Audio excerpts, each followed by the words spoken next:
विश्वास करिए देवाधिदेव महादेव पर। जो मंत्र आपको दिया गया है, ये मंत्र शिव महापुराण का कोई साधारण मंत्र नहीं है। किस किसने शिव पुराण पढ़ी है? कभी घर में पढ़ी हो? गीता प्रेस गोरखपुर की पढ़ी है? आप इस मंत्र को पढ़िएगा जाकर। उस मंत्र के लिए लिखा है श्री शिवाय नमस्तुभ्यम। इस मंत्र का जाप जो मुख करता है वो तर जाता है, उसका फिर संसार में जन्म नहीं होता, परमात्मा का हो जाता।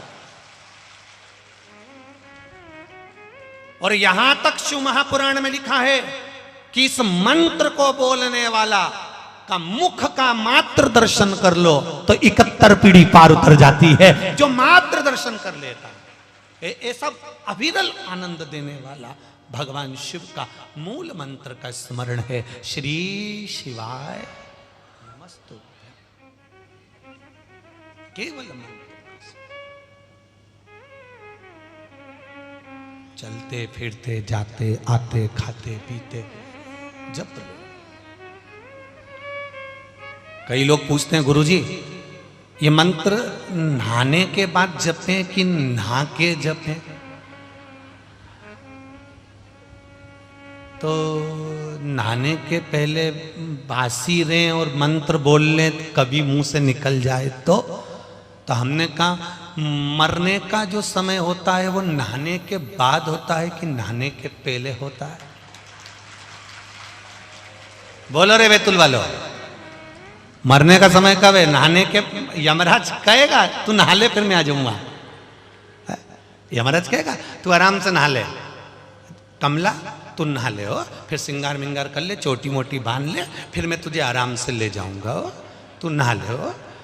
भगवान इतनी देर इंतजार करेगा क्या?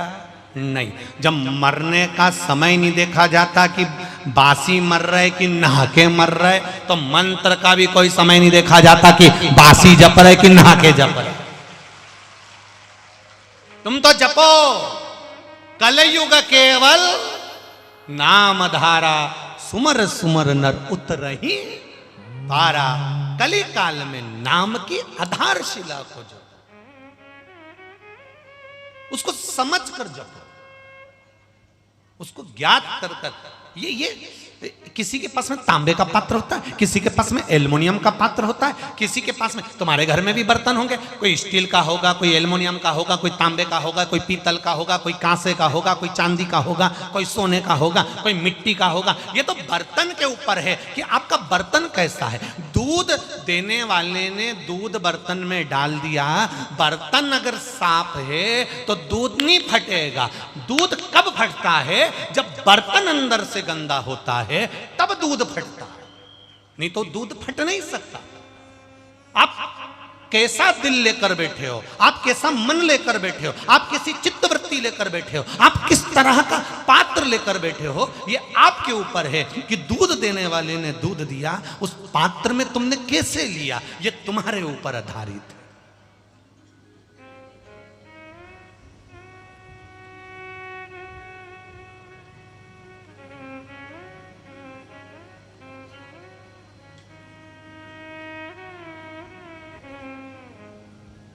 अब ये आपके ऊपर आधारित है, आप उसको किस तरह से ग्रहण कर रहे हो, आप उसको किस तरह से ले रहे हो। अभी कथा के पहले दिन की बात है, हमने यहां से व्यासपीठ से कहा था हम बदलेंगे, युग बदलेगा, हम सुधरेंगे, युग सुधरेगा। कब सुधरेगा? जब हम सुधरेंगे। अब इतनी जोरदार बात कहने के बाद भी जिसका पात्र जैसा होगा उसको वैसा प्राप्त हो जाता है। किसी को बुरा लग जाता है, किसी को अच्छा लग जाता है, पर यह व्यासपीठ किसी को बुरा बताने के लिए नहीं है। यह व्यासपीठ ज्ञान प्रदर्शित करने के लिए है कि भगवान का भजन, भगवान का स्मरण, भगवान की भक्ति की हमको बदलना है। फिर भी हमारी वाणी से अगर किसी को बुरा लगता हो तो इस व्यासपीठ से क्षमा मांगते हैं। अगर हमसे अगर किसी को हृदय में ठेस पहुंचे, ये तो आपके पात्र पर आधारित है कि तुम्हारा पात्र अंदर से कैसा है। दूध देने वाले ने तो दे दिया, अब वो कैसा पात्र है ये उसके ऊपर है। कथा कहने वाले ने कथा कह दी, आपने किस भाव से उसको ग्रहण करी ये आपके ऊपर है। माँ ताप्ती का चरित्र इस व्यासपीठ से वर्णन कर दिया, अब ये आपके ऊपर है कि आप उसको किस तरह से ग्रहण करते हो, आप किस तरह से उसको लेते हो। ये आपकी अविरल भक्ति होना चाहिए।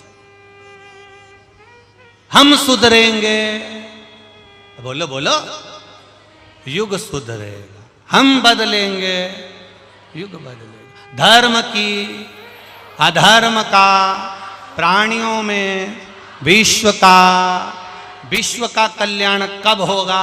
जब हम स्वयं बदलेंगे। तब तक होएगा क्या? हम दुनिया को बदलना चाहें और अपने आप को नहीं बदलें। हम सास के मैं मेरी बहू को बदल दूंगी और बहू के मैं सास को बदल दूंगी। अरे मेरा एक निवेदन स्वीकार कर लो, तुम अपने आप को बदल लो, किसी को बदलने की जरूरत ही नहीं पड़ेगी। अपने आप को बदलो, स्वयं को बदलो। हम अपने को बदलना चाहते हैं।